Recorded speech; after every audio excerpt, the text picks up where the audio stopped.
Okay, so Parent Square has a bunch of things that I'm going to just do a little bit of a review and kind of talk about some of the cool things. Always go to the home if you're confused about whatever.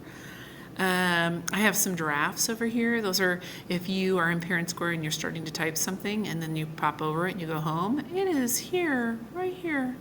So it's kind of nice. So it kind of saves things automatically. So that's a little something, something. So basically, if I'm going to do a new post, I have options in the drop down.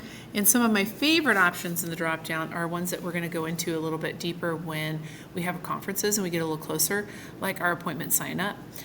New polls are a potential option that I will also talk about later, but for today, just so we are getting in the habit of using Parent Square to communicate with parents, pop into our new post. And we've gone through this before, but I'm just going to go over some important information we need to know.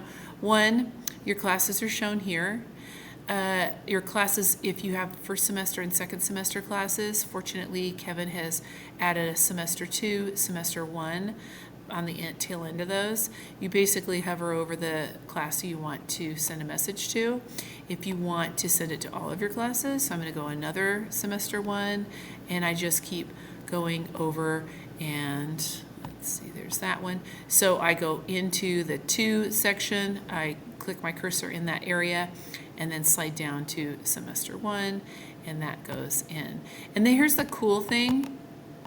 When you go down here, you'll see all the ones that you currently have up here in your 2 area have been, they're kind of grayed out. So that's nice so you don't accidentally, I don't know what, it's just nice to see that those are there. So let's say I wanted to send something to all of my first semester classes. I need to make sure that I have unclicked staff and it's just going to parents. Keep in mind you might want it going to the students also. You put your subject in here. This might go to the parent as an email, or it might go to the parent as a text, or both.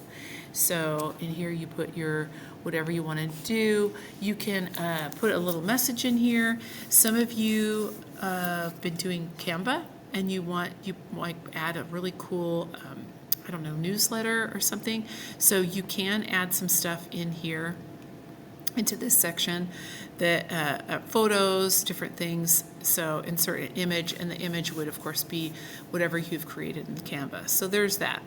When you go and you finish it, you can go post now, but remember we have post now, you're scheduling, and then again, if I just popped out of this right now, I would be able to pop back into it later. So if I had started a message, then I could have just popped out. Now that was for groups. That's for like specific classes or a class. So let's say that I was like, oh, I don't want my 9th graders to see this, so I'm going to pop out of my 9th grader ones.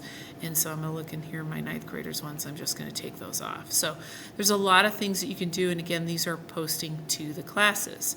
Now, I'm going to go back to my home, and I'm going to leave this.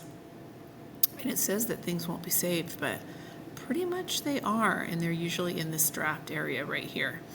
Now, for my messages, I'm going to click on my messages, and this is a personal, like, one-to-one. You're starting a conversation with a specific parent.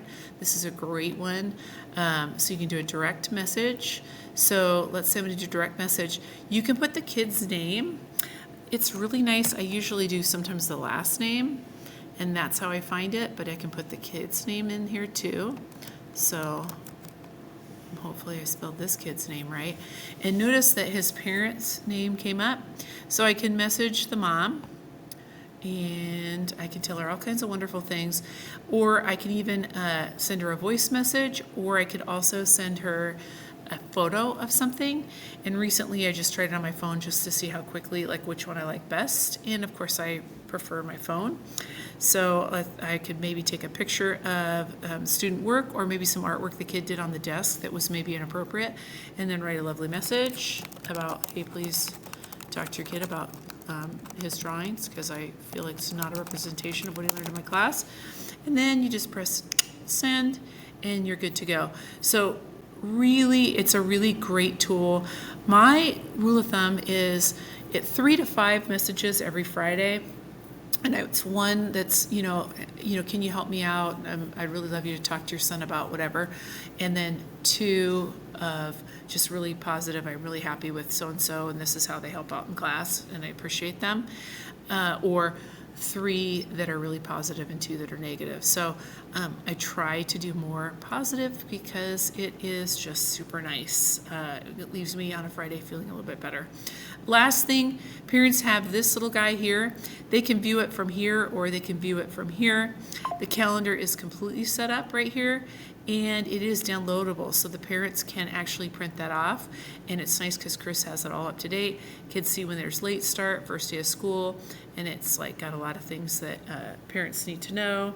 Early release, no school for elementary only, so they're seeing all that, and the school calendars are all in there, so it's kind of nice.